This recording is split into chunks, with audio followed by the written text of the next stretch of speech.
एक सिंध जवा, एक सकाफत जवा, नारो सदा जिए सिंध जवा, जिए सिंध जवा।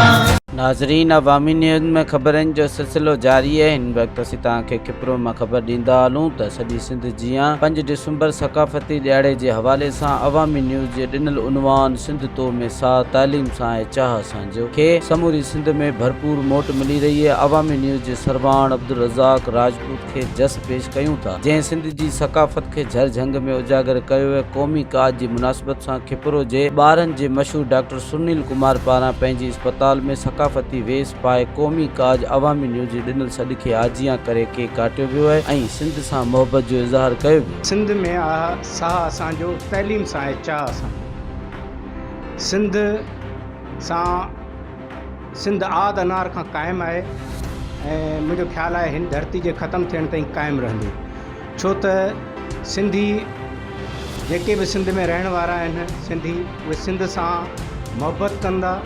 सिंध जे नाले में ई हिकिड़ी मिठास मौजूदु आहे, हिकिड़ी लज़त मौजूदु आहे ऐं दुनिया जी हर कुंड में तव्हांखे सिंधी मिलंदो ऐं सिंध में जेको सिंधी दुनिया में तरक़ी कई आहे, मुंहिंजो ख़्यालु कोन्हे त कंहिं क़ौम एतिरी वॾी तरक़ी कई हुजे ऐं इहा सिंध ऐं उहो दुनिया जे किथे बि कंहिं बि कोने में सिंधी मौजूदु हुजे, पर सिंध जी मिट्टी सदाईं उन्हनि खे छिकंदी रहे थी ऐं हू अॼु बि पंहिंजे पाण खे सिंधी सॾाए थो ऐं पंहिंजे घर में सिंधी ॻाल्हाए थो, पोइ उहो दुनिया जे कंहिं बि कोने में छो न मौजूदु हुजे।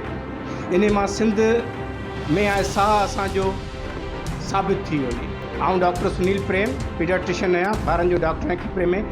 सिंध जे सभिनी रहवासियुनि खे दिलि जी गहराइनि सां सकाफ़ती ॾींहं जी मुबारकबाद ॾियां थो। तालीम ज़रूरी आहे, छो त टॉपिक में तालीम बि मौजूदु आहे। तालीम में आहे चाह असांजो, इहो प्रैक्टिकली साबित करिणो पवंदो, अमली तौर ते साबित करिणो पवंदो। तालीम जी दुनिया में वॾी अहमियत आहे।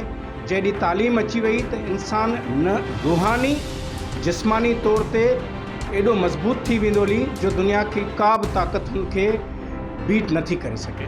महिरबानी, सभिनी खे सकाफ़ती ॾींहं जी मुबारकबाद। तइलीम सां ऐं चाह चिकन सकाफ़ती ॾियारे ते असां अवामी न्यूज़ ऐं पूरी सिंध वासियुनि खे कल्चरल डे जूं मुबारकबाद पेश करियां थो। तो में साह असांजो तइलीम सां ऐं चाह असांजो अवामी न्यूज़ पारां 5 डिसंबर सकाफ़ती ॾियारो मल्हाइण जो ऐलान कयो, जंहिंमां असां भरपूर कोशिशि कंदासीं ऐं हिते असां अवामी न्यूज़ सां गॾिजी डॉक्टर सुनील प्रेम लधाणी अस्पताल में केक कटियो आहे सकाफ़ती ॾियारे जे हवाले सां ऐं इंशाल्लाह असीं 5 डिसंबर ते रैली कढंदासीं, झूमरियूं पाईंदासीं, सिंधी टोपी अजरक पाईंदासीं ऐं भरपूर मल्हाईंदासीं। सिंध सां चाह असांजो तालीम सां आहे चाह असांजो ऐं असां ही डॉक्टर सुनील प्रेम लधाणी जे हॉस्पिटल में केक कटियो आहे ऐं असां ही जेको आहे सिंधी सकाफ़ती ॾियारो आहे ही भरपूर नमूने सां मल्हाईंदासीं ऐं असांजी इहा कोशिशि आहे त असीं पाण जेके आहियूं सिंधी आहियूं ऐं सिंध असांजी धरती ऐं मां आहे ऐं असांजी कोशिशि इहा ई रहंदी त असां हिन जे ॾींहों ब ॾींहुं तालीम खे जारी रखूं ऐं अॻिते पाण खे कोशिशि कयूं त पाण जी कामयाबी पाण ठाहियूं। असांजो तइलीम सां ऐं चाह असांजो अवामी न्यूज़ तरफ़ां 5 डिसंबर ते क़ौमी ॾियारो सकाफ़ती ॾियारो मल्हाइण जो ऐलान कयो वियो आहे।